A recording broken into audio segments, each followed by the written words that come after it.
And I would describe that as an inability to pay for funeral expenses very often when you least expect it to happen.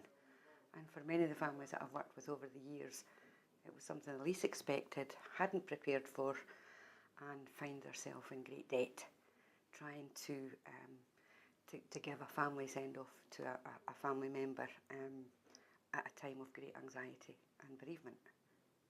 Funeral poverty is the inability of people to be able to meet a very large sum of money that comes out of the blue sometimes for them.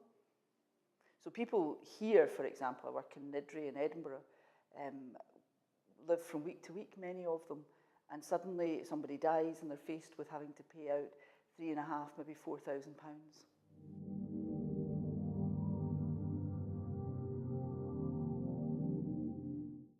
In Scotland, I think funerals have went up approximately 70% in the last 8 years.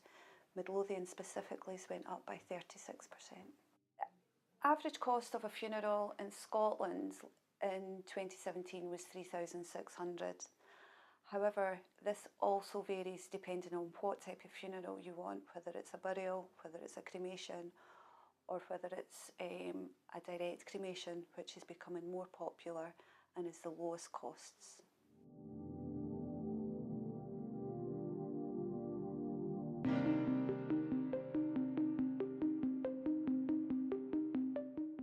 Working patterns have changed, regular income, lower or zero-hour contracts, insecurity in employment when you do have employment, or for some people who are on long-term benefits, there's no opportunity to save or put some provision away for funeral expenses. As a society, we don't like talking about death.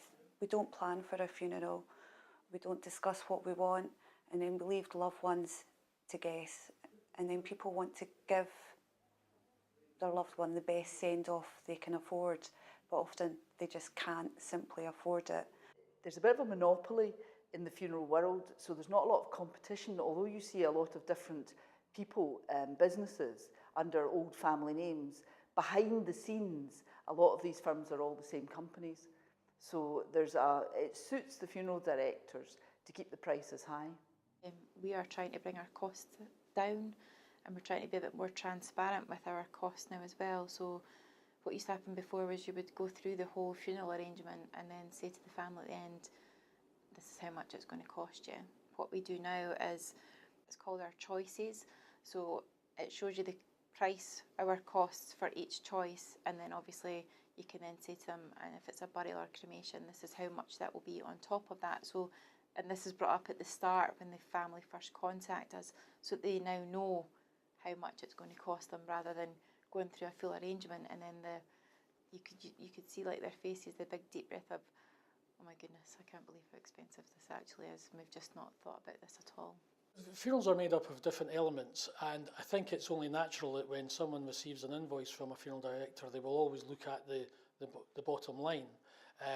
But in fact, the funeral is split into two parts, where you have the funeral director services, and then you have third-party costs.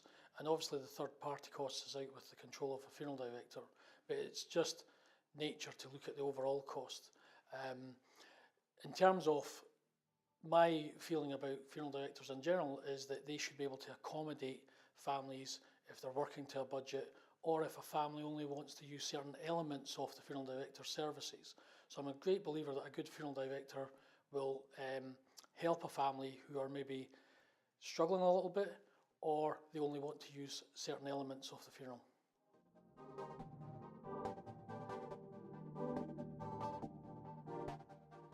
For many families, they're caring for children or relatives that they hadn't cared for. So that is a financial burden in itself. And added to that, they're still paying for this funeral that could happen a year or 2 years or 3 years ago, and they're still paying that debt. So that means that slowly, if they did have any savings, have gone, and they're trying to work very often on benefits, trying to pay back a loan to an external agency for something that happened years ago. This all adds to the stress.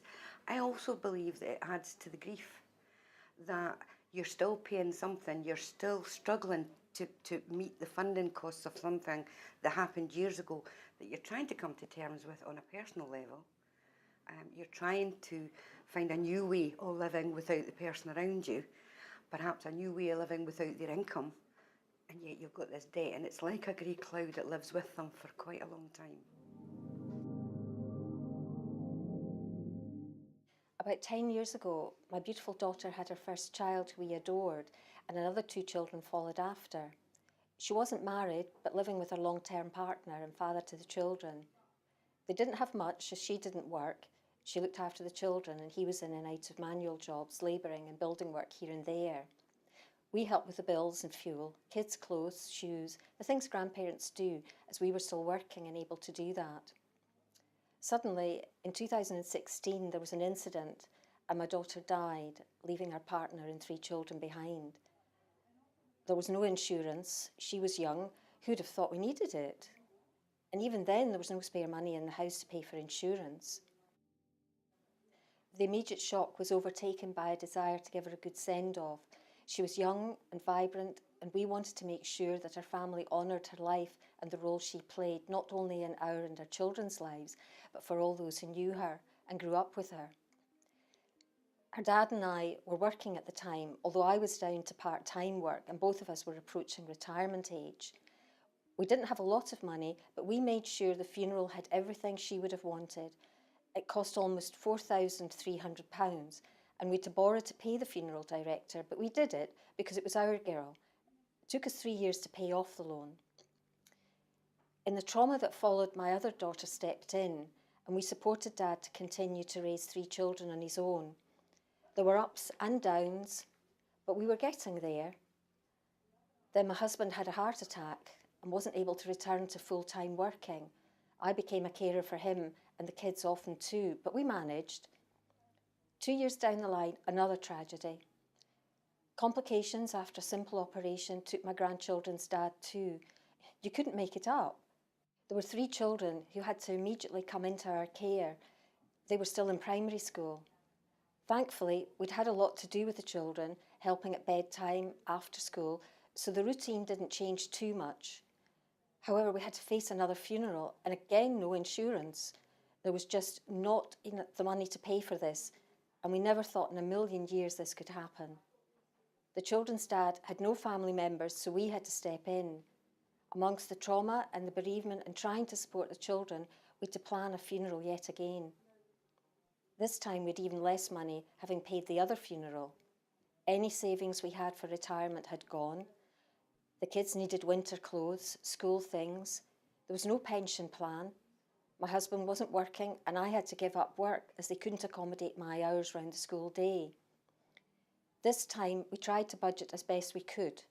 The bank wouldn't give us a loan as there wasn't enough income coming in and because of our ages. We got the cost down to £3,800, a reduction from the previous funeral, and we went to a moneylender, one in the TV. The interest rates were huge, but what could we do? Our eldest grandchild's going to high school this year, and we're still paying off her dad's funeral.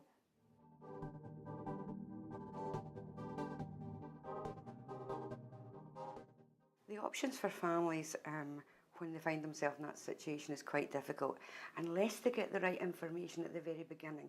And keep in mind, they're in shock, they're in grief.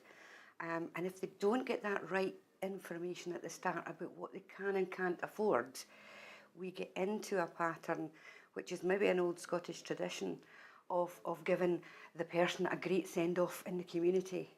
And what I've found over the years is that people will go way beyond their means and think about it later. There is various options if you can't afford to pay. It's looking at what you can afford and trying to keep the costs to a minimum.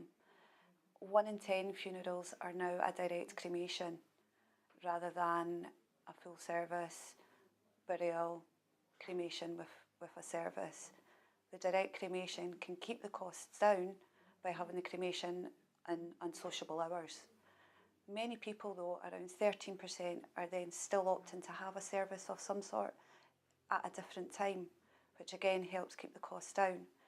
But people can also look to get help from, at the moment it could be the Department of Work and Pensions, through help with funeral costs, but there's quite a strict criteria of who can apply for costs and who can't.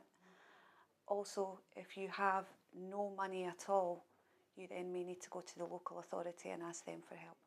If they're on benefits, they can go to the Department of Work and Pensions for assistance, but the Department of Work and Pensions won't pay for the full funeral, and majority of funeral directors will look for a deposit from families up front, which is normally third-party fees, so your cremation fee, if they wanted flowers or newspaper notices. Other families, they can get a National Assistance Act funeral when they go to their local authority, so the council. If they just can't afford it, they can do that, and the council will basically take over the arrangements for them. With that, if the deceased had a bank account, pension books or whatever, the council then goes into that to sort of be reimbursed for the payment for that. Generally, the direct funeral isn't something that people here want. You'll find that the poorest of people are very traditional, and they want a traditional funeral. So the idea of not being there isn't a good one for them, but also not being there psychologically, perhaps not the best thing. There's quite a lot of evidence to suggest that people ought to be there. As a society, we've become more and more removed from death. The government seems to be promoting direct cremation or unattended services, and they seem to think this is a magic bullet that's going to solve the problem of funeral poverty. I, again, have real concerns about this, as for me, it is taking away the option for families who are maybe struggling to pay for a funeral or on benefit to properly grieve for their loved one. If you're on a benefit, you will get some assistance, but the funeral director's fees are capped, and they're capped at £700, and they have been capped since 2003. Just now, that is a bereavement payment through DWP. It's shortly going to be transferred over to Scotland in the Welfare for Devolution. It will be called the FEA, Funeral Expenses Assistant, but the cap has not changed. And I think Scottish Government has missed an opportunity to really make an impact with funeral poverty. The eligibility of the FEA has extended, so they hope to capture maybe 2,000 people more. I don't see that changing the situation with me sitting with a family who is going to struggle to pay for a funeral. The cap is just not sufficient to cover the costs of the funeral director's expenses. The crematorium fee and the cemetery fee is covered and paid for, so it doesn't matter what increases there is there. And I think there's a responsibility on local authorities to maybe looking at capping the fee for cremation and for burial.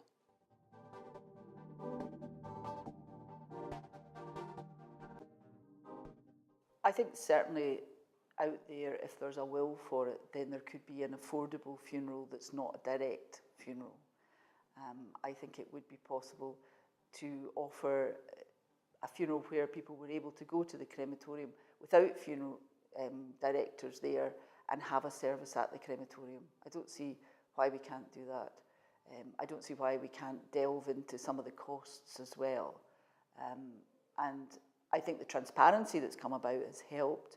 Transparency of costs on the internet, for example, has helped. We could ask questions of the funeral industry as to why some of the things that are done are as expensive as they are.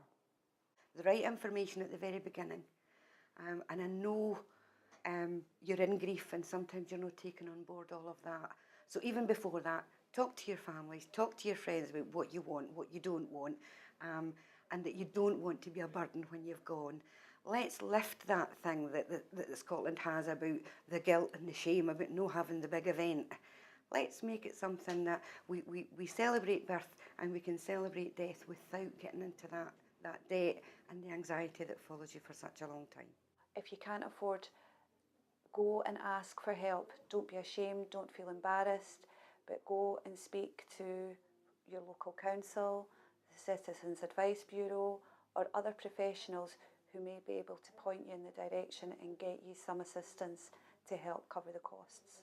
And sometimes it would be helpful if workers can go, if they've got the time, to go with a family or to talk through before the family go about how big is the article that you really need for the evening news or the newspaper. What do you really need in terms of coffins, flowers? Can you do some of it yourself? Have you got people in the family who can do flowers? People often in our community do that for weddings, but they don't feel they should do it for funerals. But I think going with people is important because so often the language of the funeral director is couched in what's best for your mum. Funeral expenses assistance payment needs to increase. They have index linked it, but if it goes up 2% next year, it's hardly making a difference. It really needs to double in price.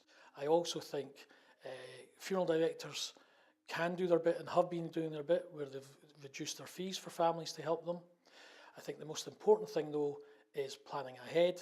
Families are told they'll, from the DWP, that they'll get full entitlement, and I think that's a wee bit misleading because some families take that as the funeral's going to be paid for and it's not. So the wording has to change a wee bit for these families so that they understand that unfortunately they won't get the full funeral covered. One of the solutions I would look at is at working age, just like we have the workplace pension scheme, could we have a workplace funeral bond or scheme where there's a contribution from the national insurance into a bond, and when someone passes in the future, an amount of money would be passed on to the family towards the funeral. You can take out a funeral plan which covers all your funeral fees for, you know, a small amount a month, kind of thing like that. So, you know, please come and talk to us. You get people that come in the door and they're not sure about speaking to you and things like that. We're actually really nice and we're quite friendly and we're just normal people. So just come and have a chat with us.